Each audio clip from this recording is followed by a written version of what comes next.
I want half the money and the house your father left you. That sentence hit like a slap in the silent courtroom. The man who said it wasn't a stranger, it was Travis Stanton, my husband, the same man who once knelt in the rain, promising to love me even when we had nothing. Now he stood tall before the judge, smiling with the confidence of someone declaring victory. 3 months ago, he still brought me coffee every morning, still called me the light of his life. Today he looked at me like a prey to be divided in half. No one in the room knew that inside the handbag I was gripping tightly was the one thing powerful enough to make Travis's entire world collapse, a single document bearing his own signature. The judge's gavel still echoed in my head as everything blurred into a white haze. I could hear Travis speaking somewhere, footsteps on the cold wooden floor, but it all felt like a recurring dream, except this time, I was awake. I lifted my head. Sunlight from the window streamed across the brown wooden benches, grazing my trembling hands. And then, memory pulled me back 7 years to where it all began. 7 years ago, I wasn't the woman sitting in this courtroom. I was a daughter learning how to live again after losing her father. My father, Walter Hale, had built an entire financial empire in Savannah with nothing but his bare hands and unmatched discipline. When he died of a sudden stroke during a meeting, I lost not only a parent but also the compass of my life. The 12-room mansion became hauntingly quiet. I still remember the sound of the grandfather clock in the hallway, each pendulum swing reminding me that time kept moving, even when I stood still. I buried myself in work to avoid thinking. Every morning, I arrived at the office before sunrise, opening the files my father had left behind, trying to understand how he managed everything. I learned to read balance sheets, to negotiate, to stay calm, in front of men who underestimated me simply because I was Walter Hale's only daughter.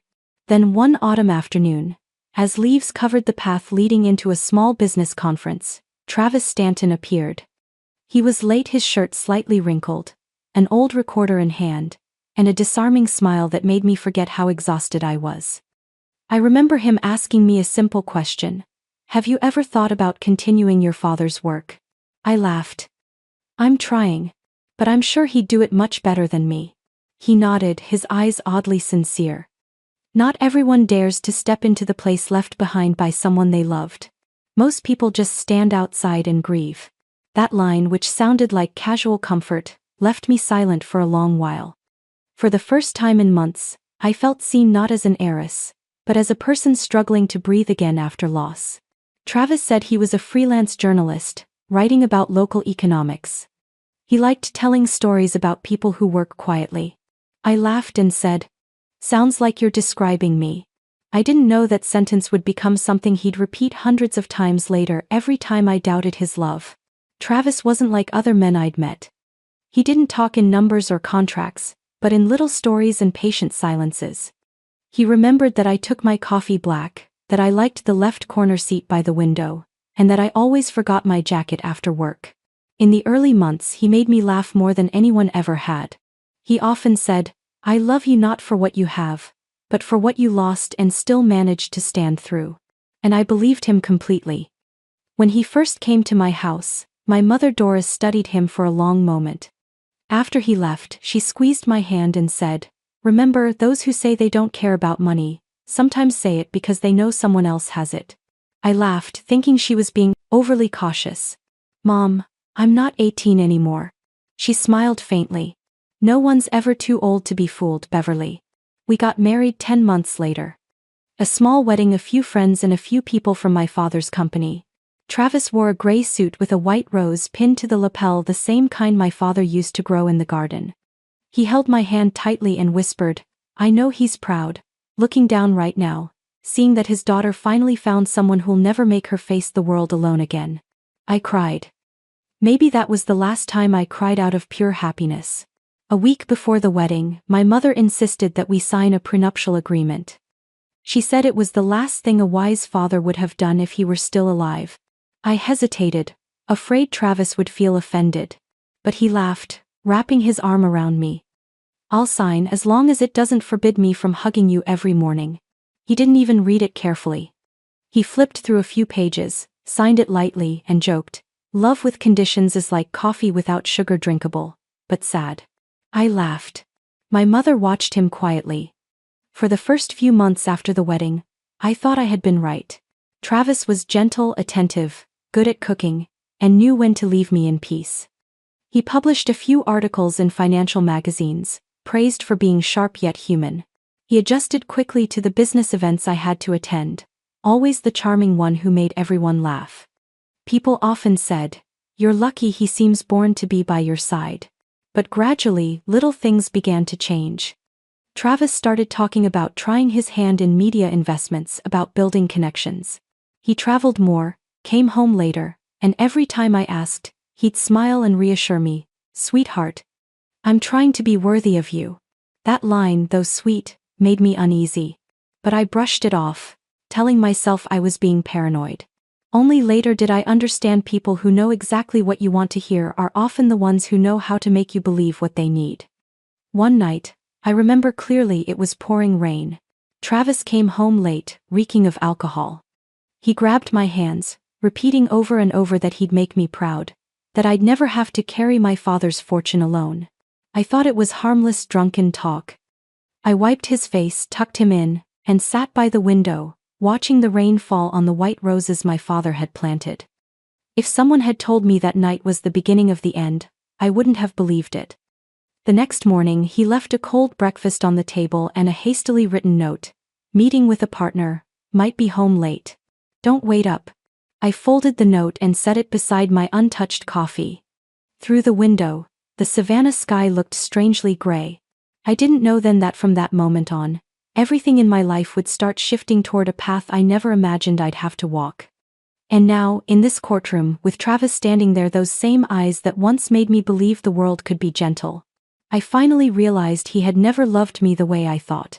He only loved what I had, and always knew exactly how to make me believe he didn't. I took a deep breath. The cold metal clasp of my purse pressed against my palm. Inside was the document he had once signed, small, but powerful enough to make every light in this room turn his way. News about my father's trust fund came on a morning so calm I almost didn't believe it would change my life.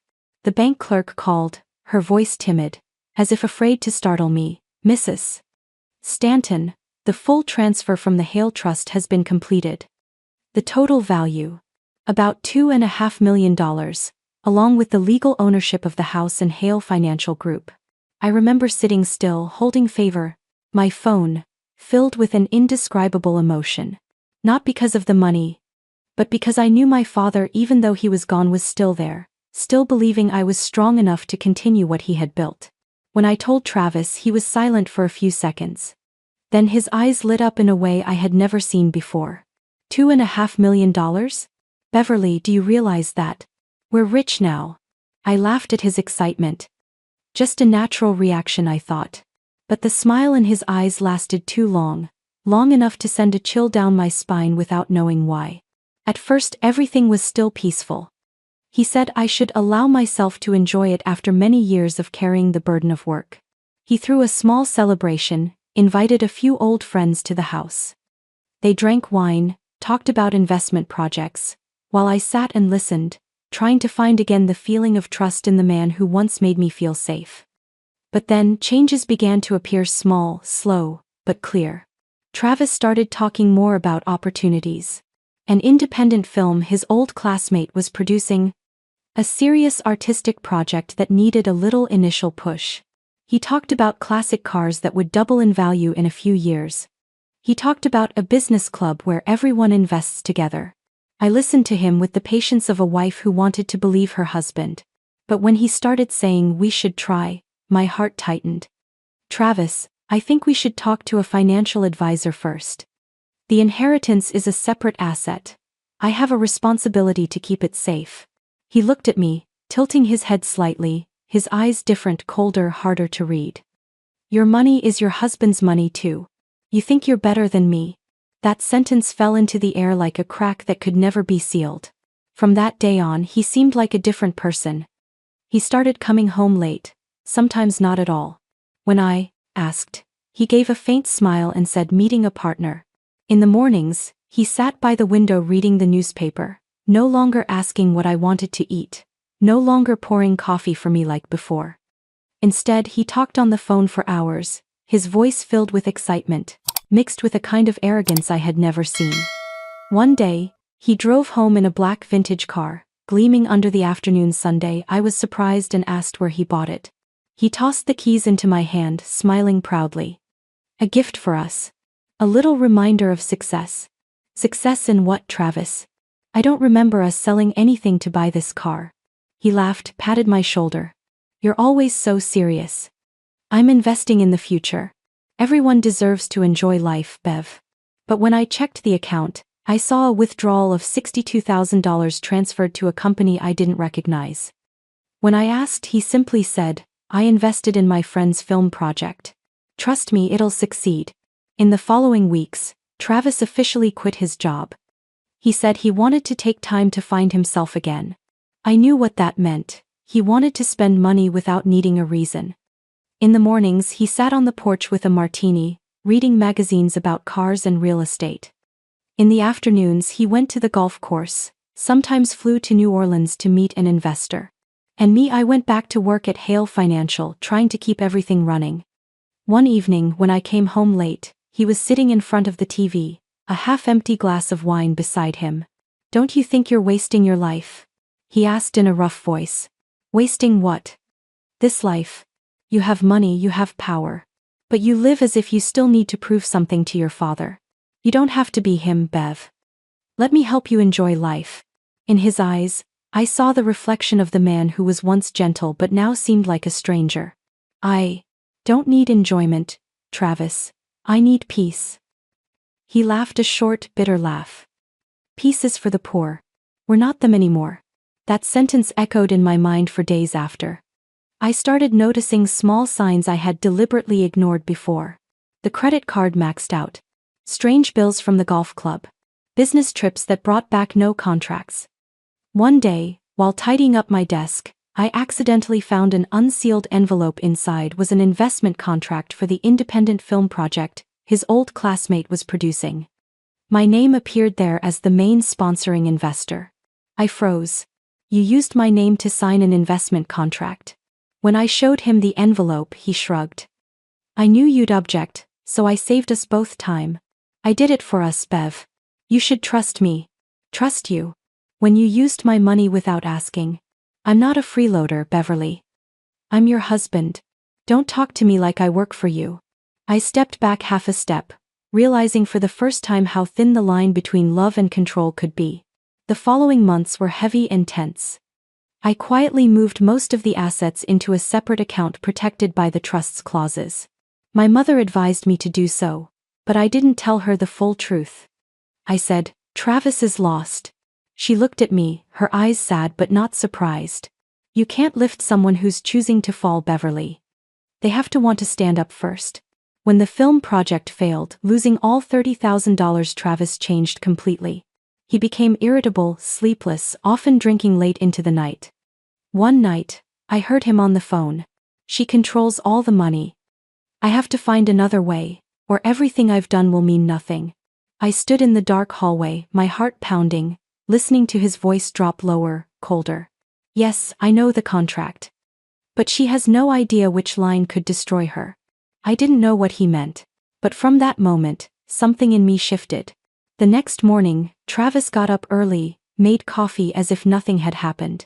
He smiled, asked if I wanted to go with him to the club. No, I have things to do. He shrugged, grabbed his car keys, kissed my cheek, and left the house as if the previous night's words had never existed. As soon as the door closed, I called my father's lawyer, Mr. Carl Whitman. Carl, I need to review the prenuptial agreement. And the clauses related to the trust. His voice was calm and steady, as always. What do you think he's planning, Beverly? I'm not sure, Carl. But I need to know that if one day he turns against me, I can still stand. That day, Savannah was unusually hot. Sunlight filtered through the curtains, drawing long golden lines on the wooden floor, so quiet I could hear the clock ticking like dry raindrops. Travis had left about 10 minutes earlier, said he was meeting an old investor friend, and had forgotten his phone on the table. It wasn't unusual. He often forgot things, especially when his mind was busy with those get-rich projects I was never fully told about. I gathered a few envelopes from the drawer to stack neatly, planning to leave them in the lobby for the mailman, when I suddenly noticed a small postcard wedged between two old newspapers. It didn't look like regular promotional mail. The front listed the address of a law office in Atlanta, with Stephen M. Drake, attorney at law, printed in the corner. Travis had never mentioned knowing anyone named Drake. I hesitated for a moment, then picked up the postcard. It wasn't sealed, half closed with glue. Inside, the handwriting was short and messy. Draft of divorce strategy adjustment plan in case she refuses to negotiate. In that moment, the only sound I could hear was my heartbeat, heavy and slow, as if the whole room were sinking. I read the line again, word by word, trying to see if there was any other way to understand it. Divorce strategy. Plan in case she refuses to negotiate. There was no doubt the she in that sentence was me. So the man who called me sweetheart every morning already had an escape plan, and he planned to take everything with him. That evening, Travis came home late. He walked in as usual, wearing that pleasant smile, the faint scent of cologne trailing behind him. He talked cheerfully about a new collaboration opportunity, and an old friend with an investment fund who wanted him involved. I listened. Every gesture, every subtle furrow of his brow suddenly felt unfamiliar. Each time he said we, it sounded like a lie. Are you tired? He asked, pouring more wine into my glass. No, just a little headache. You work too much. I told you, you should let me handle part of it. He lightly touched my hand and smiled. That smile once made me feel loved, now it only made me want to pull my hand away. You've handled enough, Travis. I handle things because I want what's best for us. I smiled faintly and hid the postcard inside a small notebook under the table. That night, I couldn't sleep. Every time I closed my eyes, I saw Travis signing that investment contract in his familiar handwriting, the same handwriting on that postcard. I wondered when he had started preparing all this. Before or after my father died. Before or after he told me, "You're the best thing that ever happened to me." I stepped out to the balcony. The night breeze made the white flowers tremble gently. My father used to plant them, saying, "Flowers are most beautiful when no one's watching." Now I understood, maybe he wanted me to remember that true worth doesn't depend on anyone's gaze. The next morning, Travis left early. He kissed my cheek and said he'd be home late because he had to meet the film production team. I watched him walk out the door, his back straight, his stride confident, almost arrogant. When the door closed, I took out the postcard, set it on the table, and called Carl Whitman, my family's longtime lawyer. "Carl, I need to see you right away. It's important." He sounded surprised at the tremor in my voice, something unusual for me. We agreed to meet at a cafe near the Hale Financial office. I arrived 10 minutes early and chose a corner table. When he arrived, I handed him the postcard. Carl read it slowly, his brows drawing together. "Beverly, are you sure this was sent to him?" "I found it in his private mail." "There's no doubt." He set the postcard on the table, his voice deepening. "Stephen Drake is a divorce attorney. I've heard of him. He's known for marital asset restructuring, which is a polite way of saying he helps people take the bigger share." I felt the blood in my veins turn cold. "You mean, Travis hired him?" "Possibly. And if that's true, it means he's been preparing paperwork for quite a while. Do you have any documents he asked you to sign recently?" I remembered the time he brought home a tax file that needed confirmation, saying it would simplify our joint asset declaration. I hadn't thought twice. I signed. Carl looked at me, worried. "Beverly, do you still have the prenuptial agreement?" "Yes. I kept the original in my father's safe." "Good. From now on, don't let anyone, not even him, touch it." It felt like waking up from a long sleep. That night, I came home late. Travis was sitting in the living room, the TV light casting his face half in shadow. He turned around with that easy smile. "I was starting to think you were having dinner with someone." I answered briefly, "I met with a lawyer." He raised an eyebrow, his smile faltering. "What lawyer?" "The family's." He reminded me to review some old documents. He smirked. "You really are Walter Hale's daughter. Always calculating like a chief accountant." He stepped closer, placing a hand on my shoulder. "Bev, don't look at me like that. I'm trying to do what's best for our future. You know me, I'm not the scheming type." I looked into his eyes, the eyes that once made me believe in beautiful things. But now they only reflected one thing: the confidence of a man who thought he'd already won. "I believe you," I said softly. "I'm not sure what I believe in anymore." He laughed and turned away, but I could see the tension in his jaw. 3 days later, while he was on a business trip, I went to Carl's office. He helped me reopen the financial records, reviewing every transfer and every signature. Several strange transactions appeared: funds withdrawn regularly from my secondary account and transferred into an art investment fund under Travis's name. "A little over $62,000, Carl said, shaking his head. "And he listed you as the co-signer." I sighed quietly. "So he's been pulling the strings for a while." Carl looked at me seriously. "I don't know what Travis plans to do, but you need to be ready. If he files for divorce and claims half the assets, the only thing that can protect you is that prenuptial agreement. Do you still have all the documents proving your separate property?" "I have everything. And from now on, no one will touch them." I returned to Carl's office on a windy afternoon, when Savannah sunlight streamed diagonally through the maple trees outside the window. The smell of old wood and paper filled the room, taking me back to the days when my father was still alive, sitting in this same corner, reviewing every contract with absolute precision. I remembered him saying, "Not everyone wants to steal from you, Beverly.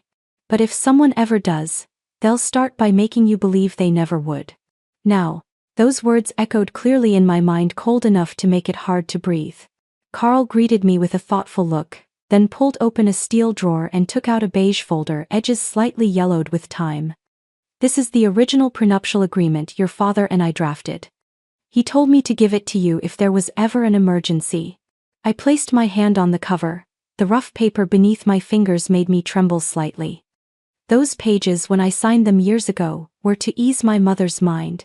Now, they might be the only thing standing between me and ruin. Carl opened the file, his voice calm and deliberate.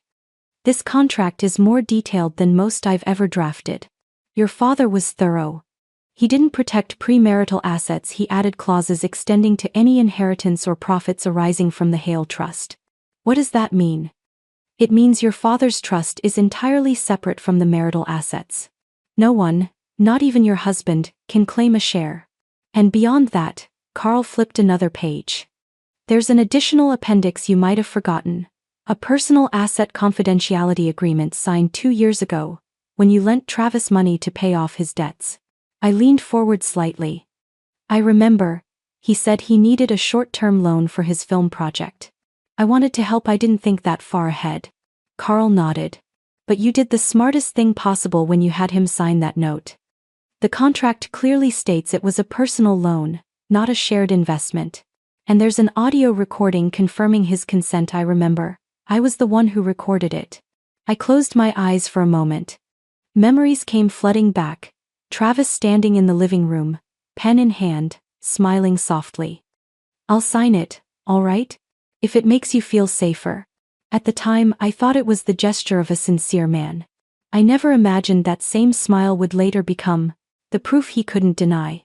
Carl placed a few more folders on the table. "I've made full digital backups. We'll prepare a presentation for the court, just in case he files first." That night, I came home after sunset. Travis was sitting in the living room, the dim light casting his face in a perfect illusion of calm. He was smiling while speaking on the phone, his tone smooth and careful. "Yeah, I told you, she won't suspect a thing.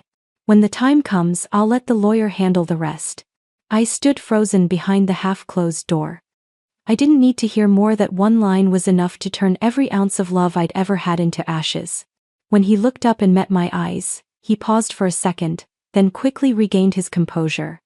"You're home?" "I was talking to a friend about the film project, nothing serious." I stepped inside, a faint smile on my lips, keeping my tone calm. "I understand. You must be busy. But can you stay home tomorrow? My mother wants to invite us to dinner." He hesitated. "If nothing changes, I have to meet someone in the morning." "That's fine. My mother will be happy if you come." I went upstairs, closed the door, and for the first time in my entire marriage, I locked it from the inside. That night, I opened my laptop and accessed the secure account Carl had created. All the documents had been scanned and stored in a private folder, protected by a password, I set a date only I knew. The day my father signed the first contract of his life. I read every line, every clause, as if I were reading the history of my own life. Each word carried my father's breath, cautious, quiet, but steady as stone. Clause 4. Section B. Any financial assets, investments or inheritances within the Hale Trust shall be considered separate and non-divisible property. Clause 6, Section C. Any loans between spouses shall be treated as independent transactions and shall not affect individual property rights. Below it was Travis Stanton's slanted signature. I stared at it for a long time, a familiar line that once made me feel safe, now only left a taste of bitterness. The next morning, I woke early, made coffee, calmer than I expected.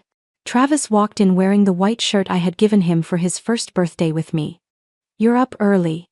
I have some company files to review," I said, handing him the cup.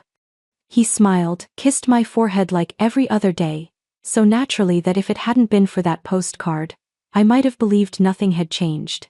But when he turned away, I saw his phone on the table. Part of me wanted to pick it up, open it, and look for more. But I stopped. I didn't need more proof. I already had something stronger: truth and law. Carl texted me, "Everything's ready. If he files for divorce first, just submit these documents to the court. The contract is airtight, they won't be able to twist it." That afternoon, I went to the office and sat in my father's room. The air still carried the scent of oak and new paper. I turned on the desk lamp and placed 2 envelopes in front of me, one containing a copy of the prenuptial agreement, the other holding the audio recording of Travis signing the debt appendix. My assistant Laura walked in carrying some files. She hesitated. "Mrs. Stanton, a man called the office this morning. He said he was Mr. Travis Stanton's attorney." I smiled faintly, my voice calm. "Good. I guess it's time." Laura looked puzzled. "Would you like me to pass along his contact details?" "No need. I know he'll find me. They always think they're a step ahead, when in fact, they're walking exactly where I planned." She nodded and said nothing more. When I left the office, the sky over Savannah was heavy with rain. Clouds hung low, and the wind carried the damp scent of the river. I watched people passing by, couples holding hands, and my heart tightened. I didn't hate Travis, strange as it was. Maybe because he'd never truly been the man I loved. He was the emptiness I once mistook for tenderness. Now everything had returned to its rightful place. I had a plan, I had evidence, and I had a strange calm in my chest, the calm of someone who knows the coming storm can no longer wash them away. That morning's light looked like it was covered by a sheet of gray glass. The cold, damp air drifted in from the river behind the Chatham County Courthouse, mixed with the scent of old rain trapped in wet bricks. I stood before the heavy wooden doors of the courtroom, gripping the folder Carl had spent weeks preparing. Every page inside was proof, but I knew what was about to unfold was not a trial. It was the final unmasking of the man who once swore he'd never hurt me. When I walked in, I saw Travis already seated across the room with his lawyer Howard Reed, a silver-haired man with rimless glasses, known for his ability to bend the law into advantage. They were laughing softly together, and I saw Travis glance my way, flashing that familiar half-smile, the one he used whenever he thought he had the upper hand. "You made it," he said quietly, his tone tinged with arrogance. "It's a formality today. Don't be nervous." I answered with a small nod, saying nothing. Carl sat beside me, silent but focused, his eyes sharp. He whispered, "Let them go first. The more they talk, the deeper they'll dig themselves." The gavel struck. Judge Margaret Ellison, a woman in her 60s with cropped silver hair and eyes sharp as glass, entered the room. Everyone rose. The air grew solemn, almost suffocating. After the formalities, Howard stood, his voice strong and polished like a practiced speaker. "Your Honor, my client, Mr. Travis Stanton, has devoted 5 years of his life supporting and sacrificing for his wife Mrs. Beverly Stanton. He left his journalism career, dedicating himself entirely to helping Mrs. Stanton overcome loss and rebuild the financial company her father left behind. Every success she has today, Your Honor, bears his contribution." Travis stood as Howard motioned. He straightened his tie, trying to look composed, but I could see the glint of triumph in his eyes. "I don't want to make this ugly," he said, his voice laced with feigned emotion. I want fairness. I was there when she lost her father. I was there when she thought she couldn't go on. I helped her rebuild everything from the ground up. I think I deserve, at least half. I heard the scratch of a reporter's pen, the soft rustle of paper, the faint cough from someone in the back row. Everyone's eyes turned to me, the woman in the gray suit, once called Savannah's most steadfast businesswoman, waiting to see how I'd respond. Carl placed a hand on my shoulder, signaling calm. Judge Ellison nodded toward me. Mrs. Stanton, do you have a response to these claims? I stood, gripping the folder tightly. My voice was low but steady. Your Honor, I have a document to submit, and I believe once reviewed, it will clarify the true context of this marriage. Carl stepped forward and handed the folder to the court clerk. As the thick envelope was passed to the judge's bench, I saw Howard frown slightly, and for the briefest moment, Travis's face showed surprise. Judge Ellison opened the file, flipping through the pages. Light from the window glinted off her glasses as she read, slowly, line by line. Her expression shifted from calm to grave. The air in the room thickened. Howard began to fidget, whispering to Travis. Do you know anything about this document? Travis forced a weak laugh. No. Probably financial records. She likes to overcomplicate things. The judge cleared her throat, her voice cutting through the silence. This is a prenuptial agreement, drafted and notarized 6 years ago, with 2 witnesses present. I see both signatures clearly, Mr. and Mrs. Stanton. A ripple of murmurs spread through the back rows. The entire room froze. Howard turned sharply to Travis, his tone sharp but hushed. You didn't tell me there was a prenuptial agreement? Travis's face went pale. I don't remember. It must have been paperwork. Carl rose calmly, his voice measured but firm. And Your Honor, in addition to that agreement, we have a confidentiality addendum signed 2 years after the marriage, in which Mr. Travis Stanton acknowledges receiving a personal loan from Mrs. Beverly Stanton, non-repayable and with no impact on her private assets. He placed the original audio recording and verified signature documentation on the table. I looked at Travis. His hands trembled slightly, his fingers gripping the edge of the table. His eyes darted between me, Howard, and the judge. I object, Howard shouted, standing abruptly. Your Honor, this evidence was not disclosed prior to trial. It violates submission protocol. The judge didn't even look up. Mr. Reed, if your client forgot or deliberately concealed a legally binding agreement he signed, that is not the defense's fault. The evidence is admitted. Howard fell silent. Travis looked as if the blood had drained from his face. He turned to me, his voice cracking. Beverly, why would you bring that here? I thought we could settle this quietly. Settle quietly? You called an attorney in Atlanta to draft a divorce strategy, Travis.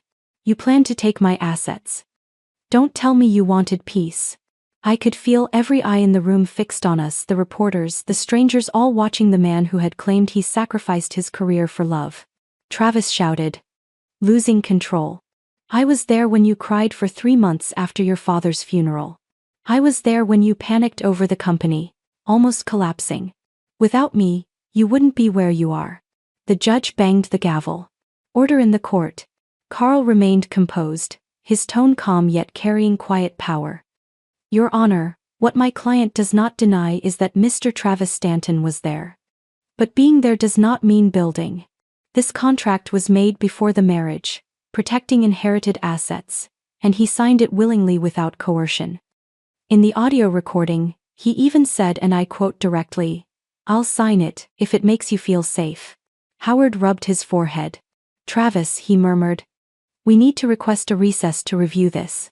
But Judge Ellison had already turned to the last page, her voice firm and final. The court recognizes this as a valid and legally binding prenuptial agreement. Accordingly, all assets derived from the Hale Trust, as well as any inheritance belonging to Mrs.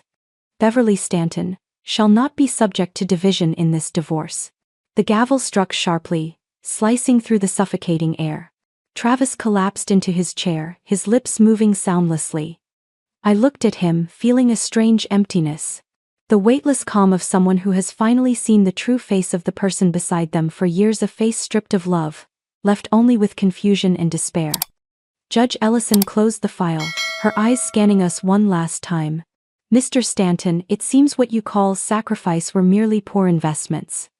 And today, you've witnessed the greatest loss of your life. The sound of rain outside the window fell like a distant refrain, softening the tension in the courtroom.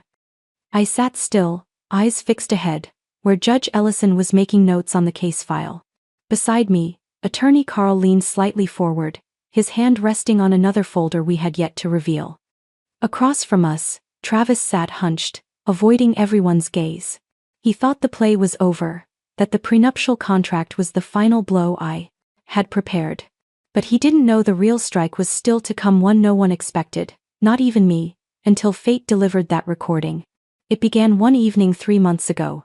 It was after I discovered the postcard from that strange lawyer. I couldn't sleep anymore.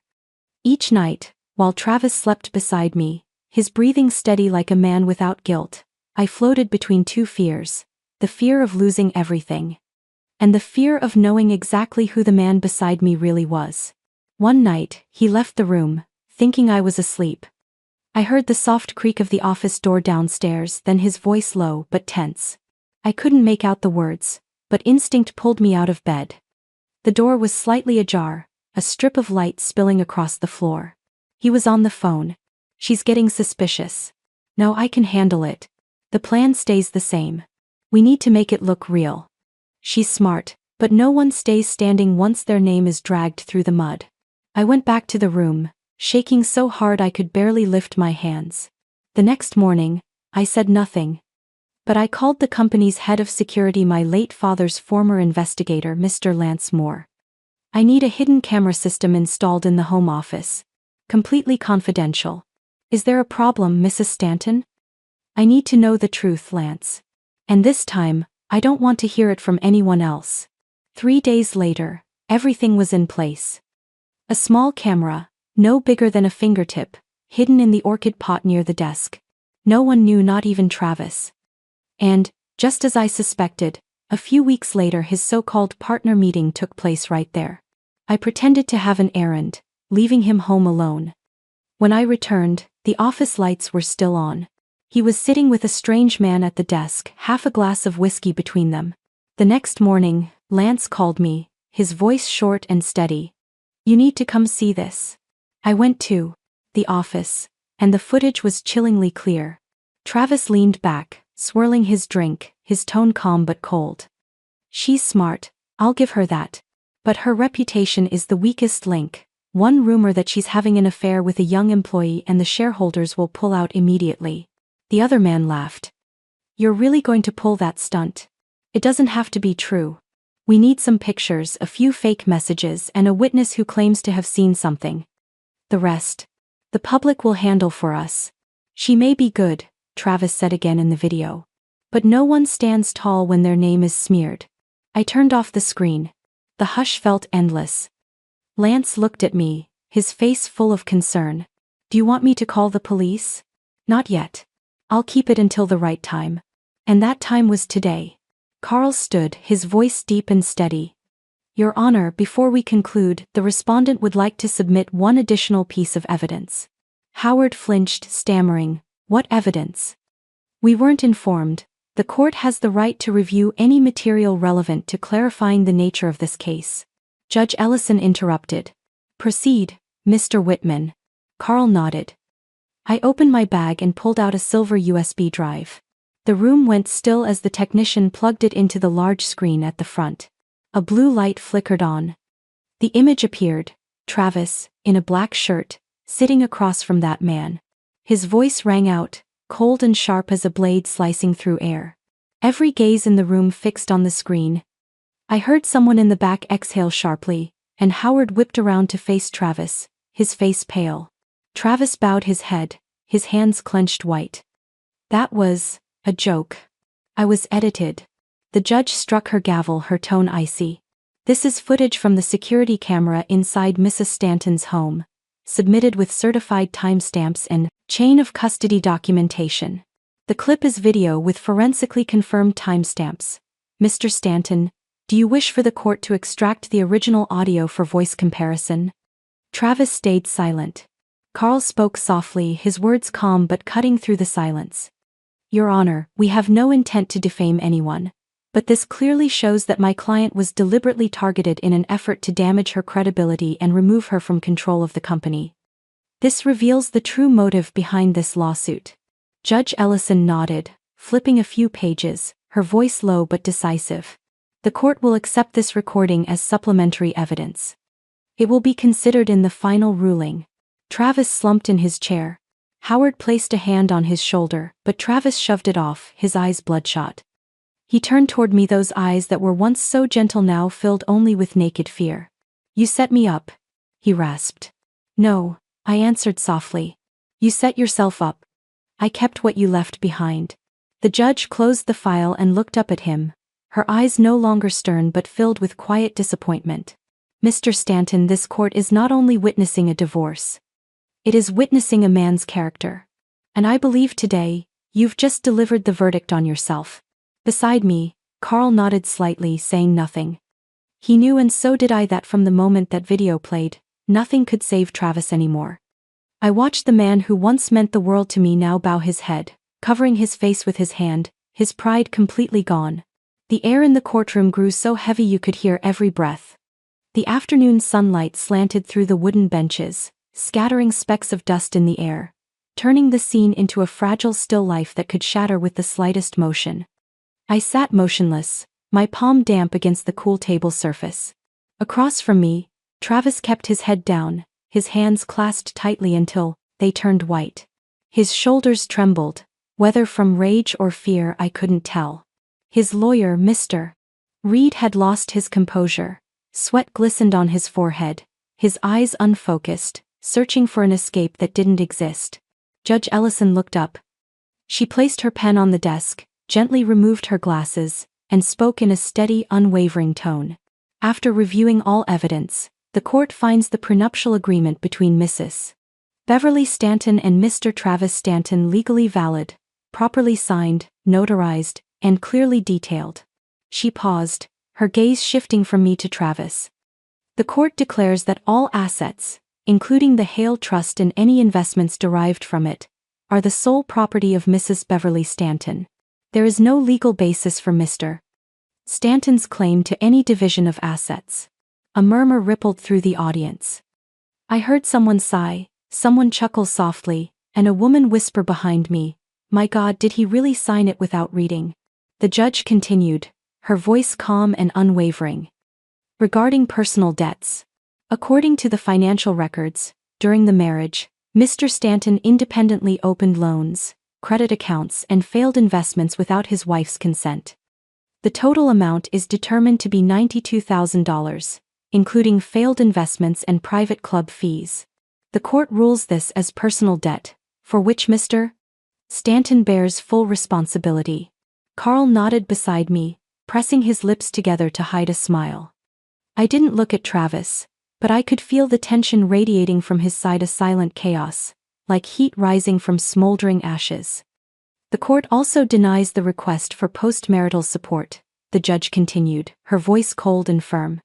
According to the contract, both parties agreed prior to marriage that no spousal support would be granted under any circumstance, regardless of income or condition.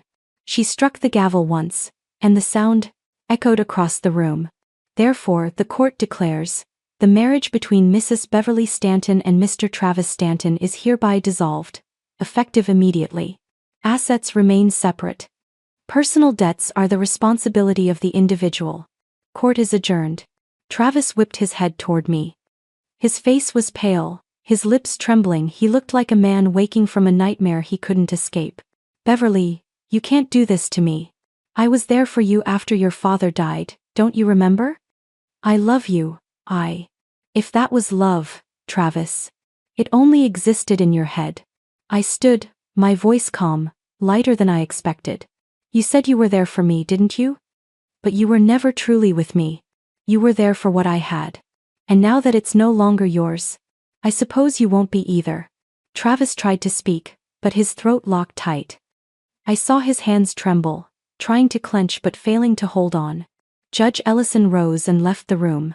The spectators began whispering, A few reporters hurried out to make their calls, probably to break the story first. Carl motioned for me to gather my things.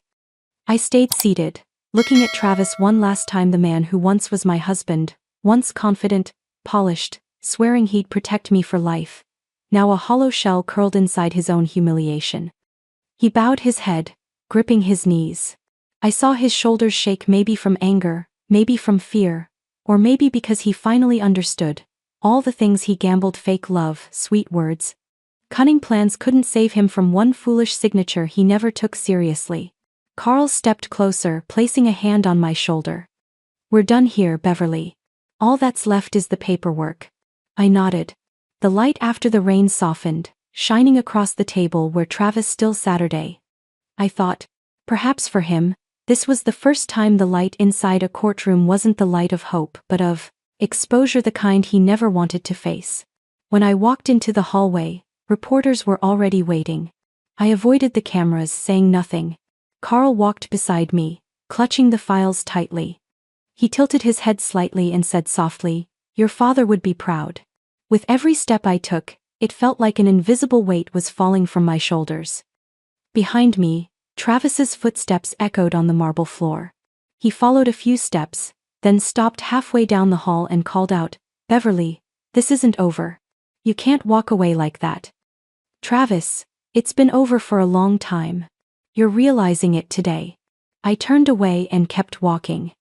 Each step sounded steady and light, blending with the rain still dripping from the courthouse roof like the heartbeat of someone who has lost enough not to fear losing anymore.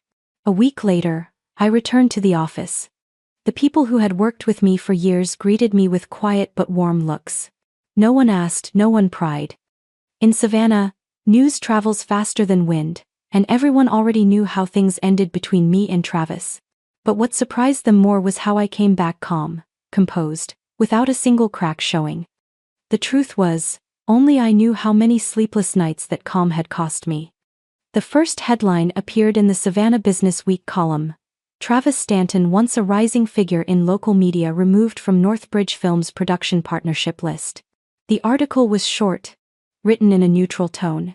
But between the lines was a truth no one tried to hide. He'd been dropped from the project due to ethical misconduct. I didn't seek it out. But Laura, my assistant, printed a copy and set it on my desk. Every paper's running it. They say he's being sued for misusing the previous project's investment fund. Don't leave it here, Laura. That's not my concern anymore.